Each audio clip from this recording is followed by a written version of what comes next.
Une conférence internationale démarre à Tripoli pour soutenir la stabilité de la Libye avec la participation du Maroc.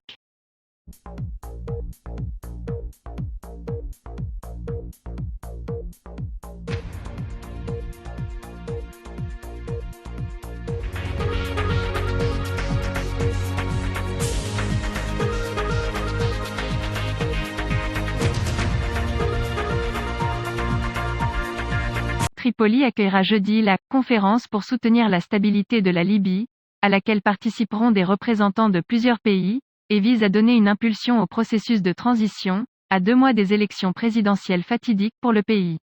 Les autorités ont annoncé que la sous-secrétaire générale des Nations Unies aux affaires politiques, Rose-Marie Di Carlo, et le chef de la mission des Nations Unies en Libye, Jean Koubis, participeraient à la conférence internationale, qui se tient à un moment où la Libye tente de surmonter une décennie de chaos après le renversement du régime de Mouammar Kadhafi en 2011.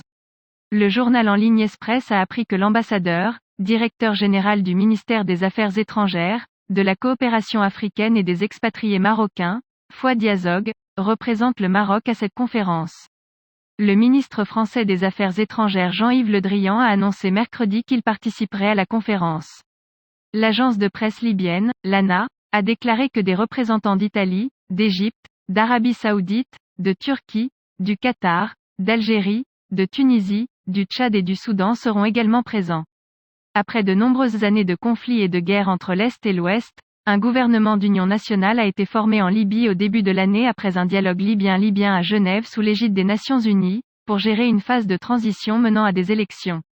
dont l'élection présidentielle était prévue le 24 décembre. Une position internationale et régionale unifiée, la ministre libyenne des Affaires étrangères, Najla Al-Mankouch, a déclaré que l'initiative vise à parvenir à une « position internationale et régionale unifiée, solidaire et coordonnée, qui contribue à établir les mécanismes nécessaires pour assurer la stabilité de la Libye, en particulier avec les prochaines élections.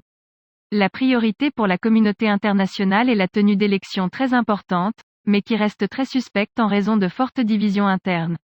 Emad Eldin Badi, expert à l'Initiative mondiale pour la recherche, a déclaré à l'AFP depuis Genève que l'un des défis les plus importants consiste à se concentrer sur le mouvement actuel afin d'en profiter pour parvenir à la stabilité en Libye, car de nombreux pays veulent la Libye doit être stable, même si c'est à ses propres conditions. Un autre défi est de se concentrer sur les résultats de la conférence de Berlin, car une partie de la raison de la tenue de cette conférence est de proposer une version libyenne du mécanisme de Berlin.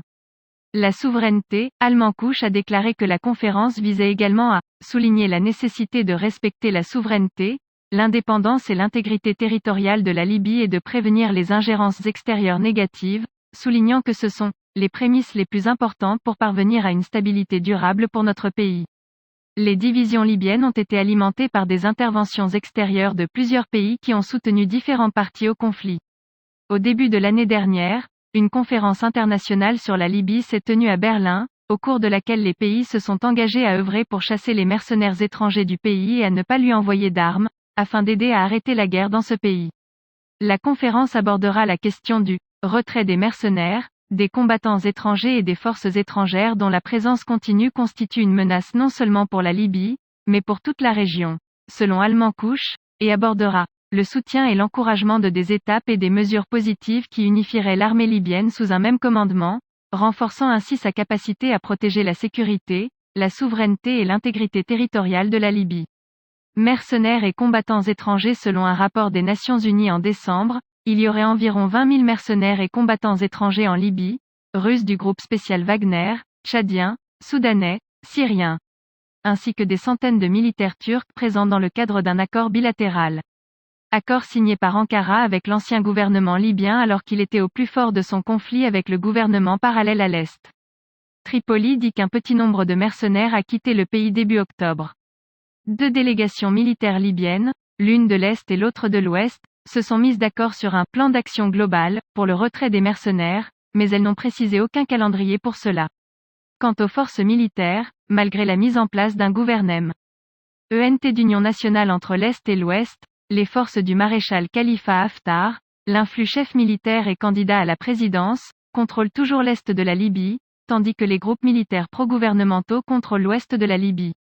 Libye. Allemand Couche a déclaré que l'un des objectifs de la conférence est de « fournir un soutien technique dans le domaine du démantèlement et de l'intégration des éléments armés non impliqués dans des actes terroristes et criminels, et de les réhabiliter sur les plans sécuritaires et civils ».